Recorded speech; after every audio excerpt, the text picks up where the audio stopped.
le plus petit, l'adolescent.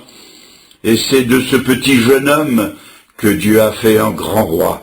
Et il le lui rappellera plus tard, son petit commencement, en lui disant « Je t'ai pris derrière le troupeau ».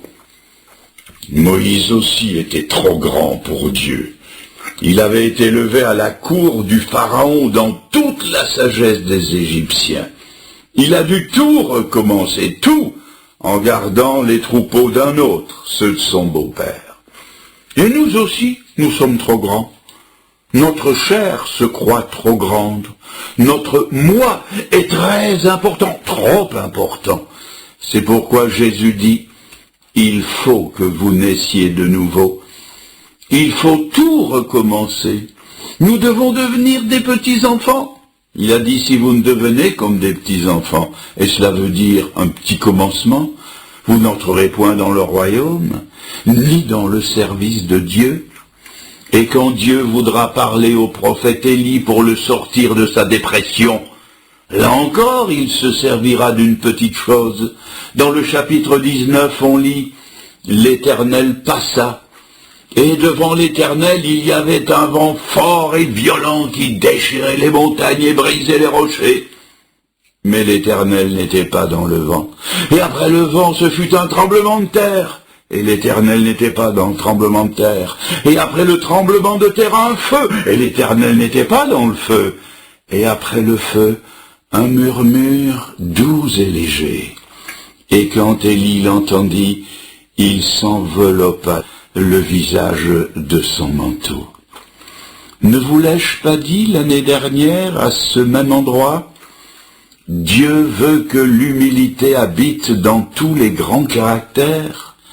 Souvenez-vous que notre Seigneur, lors du dernier souper, s'est entendu demander par ses disciples lequel d'entre eux serait le plus grand. À cette occasion, il leur a dit que le plus grand, ce serait celui qui serait le plus petit. Et comme Élisée a versé de l'eau sur les mains d'Élie, le Seigneur, lui, a versé l'eau et lavé les pieds de ses disciples, répondant ainsi à leurs questions par une démonstration pratique. Dans le livre des Proverbes, il est écrit que l'humilité précède la gloire. C'est le chemin qu'Élisée devra suivre et que devra suivre aussi quiconque voudra servir le Seigneur. L'une des plus belles phrases de la Bible se trouve dans le prophète Michée au chapitre 6 et au verset 8. « On t'a fait connaître, ô homme, ce que l'Éternel demande de toi, c'est que tu pratiques la justice, que tu aimes la miséricorde et que tu marches humblement avec ton Dieu. » Trois choses. Que tu pratiques la justice, 1. Que tu aimes la miséricorde, 2. Que tu marches humblement avec ton Dieu, 3. Ah, comme ils sont devenus grands, tous ceux-là qui se sentaient si petits, et qui, à leur façon, ont versé de l'eau sur les mains du prophète. Jésus n'a pas fait exception. Il est venu tout petit, nous l'avons dit, dans une petite famille pauvre, dans un pays occupé. Il a été soumis à ses parents, et la Bible dit que, bien qu'il fût fils, il a appris l'obéissance par les choses qu'il a souffertes. Et bien qu'il fût le maître, il n'est pas venu pour être servi, mais pour servir. Voilà donc la première leçon de l'eau versée sur les mains du prophète Élie. Outre le fait qu'Élie devait apprendre le chemin de la grandeur qui passe par l'humilité, il devait aussi faire son apprentissage de prophète. L'apôtre Paul recommande Timothée au service de Dieu, et il le fait dans les termes que nous avons déjà vus, mais que je vais relire dans l'Épître aux Philippiens chapitre 2 verset 22. Voici ce qu'il dit. « Vous savez qu'il a été mis à l'épreuve en se consacrant au service de l'Évangile avec moi, comme un enfant avec son père. » Ce certificat d'aptitude que venait de recevoir Timothée allait lui ouvrir toutes les portes. il avait été à bonne école, il avait un curriculum vitae qui valait son pesant d'or. Et de même, quand Élisée entrera dans son ministère, son bagage pratique sera d'une efficacité percutante que la suite des événements nous apprend. Pas de tâtonnement, pas d'hésitation, il parle et agit d'emblée comme un prophète accompli et comme un serviteur parfaitement équipé pour toute bonne œuvre. Et cela parce qu'il avait commencé et appris à verser de l'eau sur les mains d'Élie. Vous remarquerez aussi que c'était sur ses mains qu'il versait de l'eau. Je ne sais pas si de temps en temps il en versait sur sa tête ou sur ses pieds, c'est possible.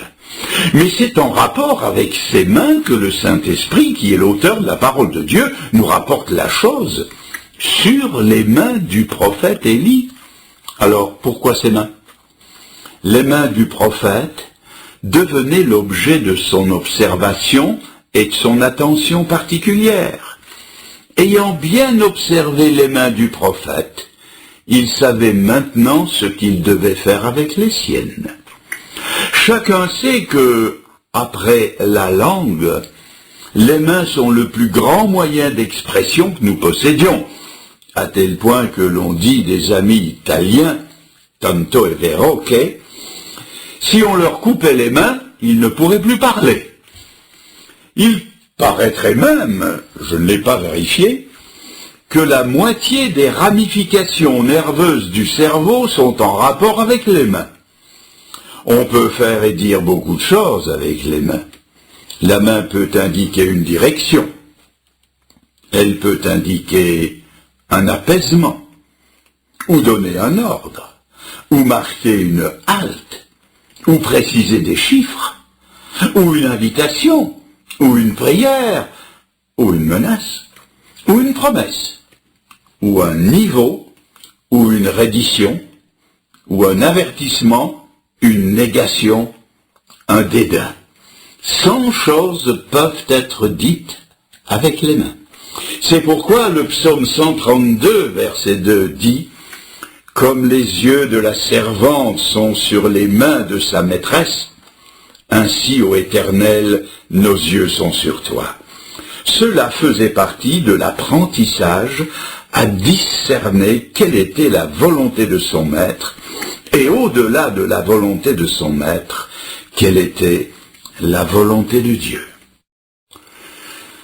La question que nous allons maintenant poser est: combien de temps Élisée a-t-il été à l'école de l'humilité? Je n'ai pas de chiffres à vous proposer, mais par déduction de certains textes de la Bible, il semblerait qu'il y ait été assez longtemps, car entre le moment où le prophète est venu lui mettre son manteau sur les épaules, et le moment où, après la traversée du Jourdain, il a ramassé le manteau du prophète, et qu'Élie est monté au ciel sur des chars et des chevaux de feu, entre ces deux moments, retenez-le, Élisée avait perdu tous ses cheveux. Vous me dites, où avez-vous trouvé ça? Eh bien, dès le commencement de son ministère, tout de suite après avoir ramassé le manteau, Élisée, sur la route qui montait à Bethel, a été rencontré par 42 petits garçons qui se sont moqués de son crâne dénudé et lui ont dit « Monte chauve, monte chauve !» Il était chauve. Oh, je veux bien croire qu'il était atteint d'une calvitie précoce. Mais cela nous montre quand même que l'école semble avoir été assez longue. Voyez-vous, l'œuvre à laquelle il était appelé était très grande, et la préparation ne pouvait pas l'être moins. Pour Moïse, les 40 années à la tête du peuple de Dieu ont été précédées par 40 années à l'école de Dieu dans le désert. Et pour Jésus, les 3 années d'un ministère qui a fasciné et forgé tant de générations, ces 3 années ont été précédées de 30 années d'obscurité.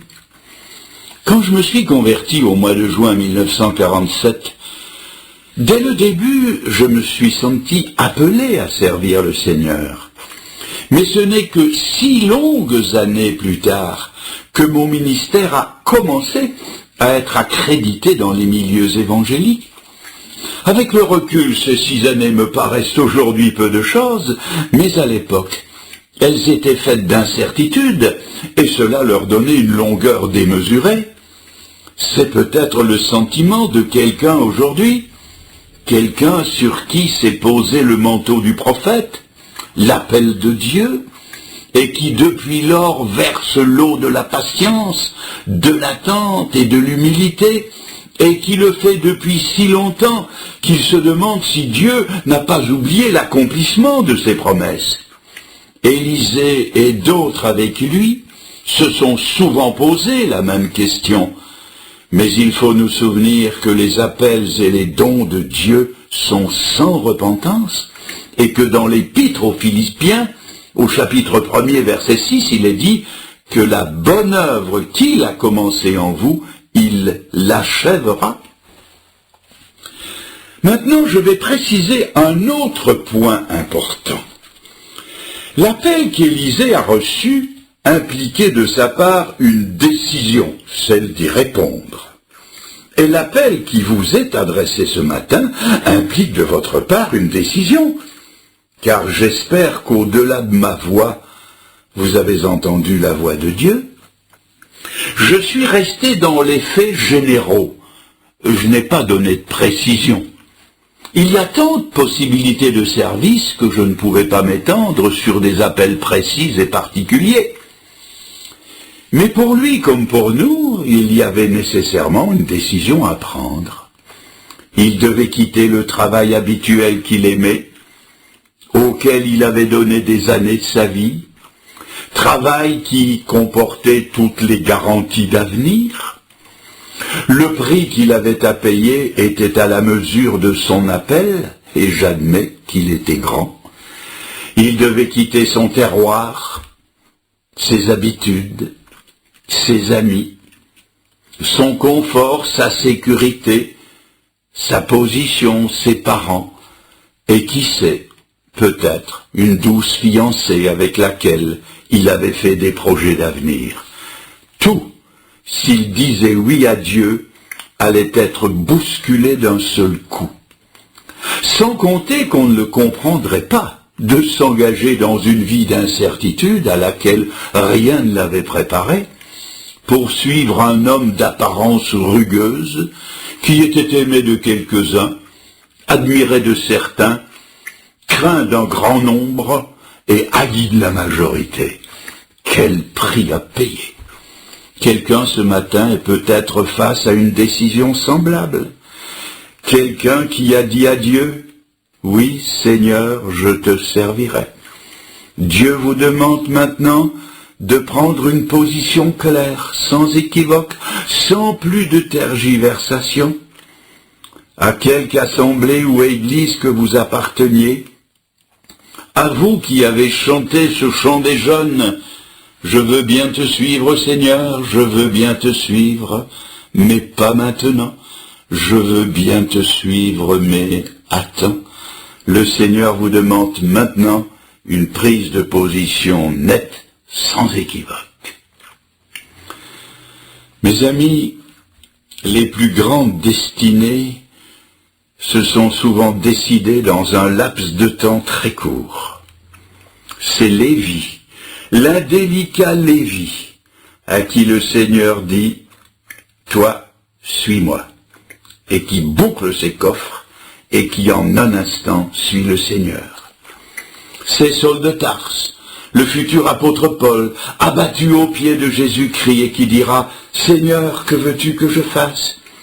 et qui ira vivre la plus prodigieuse épopée missionnaire de l'histoire de l'Église primitive, qui émerveillera des centaines de générations et qui fera dire de lui qu'il a été le premier après l'unique. C'est Billy Graham qui se retire dans la montagne, avec entre les mains une Bible à laquelle il ne croit pas entièrement, et qui là, seul avec Dieu, dira Seigneur, ta parole, je la